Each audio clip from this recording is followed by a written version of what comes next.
இஸ்ரவேலின் முதல் ராஜாவாகிய சவுலை அவர் மிகவும் எளிய நிலையில் இருந்தபோது இறைவன் அவரை ராஜாவாக தெரிந்து கொண்டார் எனவும், பின்பு அவர் ராஜாவாய் இராதபடி புறக்கணிக்கப்பட்டார் எனவும் 1 சாமுவேல் 15ஆம் அதிகாரத்திலே 17, 23, 26 வாக்கியங்கள் உரைக்கின்றன.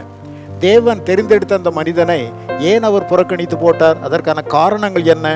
ஒன்று, தேவனின் ஒழுங்கின்படி லேவியர் மட்டுமே செலுத்த வேண்டிய பலியை துணிகரமாக சவுல் செலுத்தினார்.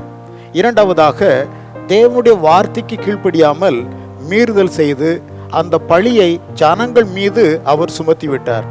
மூன்றாவதாக, இஸ்ரவேலுக்கு தேவன் யுத்தத்தின் வெற்றியை கொடுத்தபோது தன்னுடைய பெயர் விளங்க தனக்கு ஒரு ஜெயஸ்தம்பத்தை அவர் நாட்டினார் என்பதை நாம் பார்க்கின்றோம்.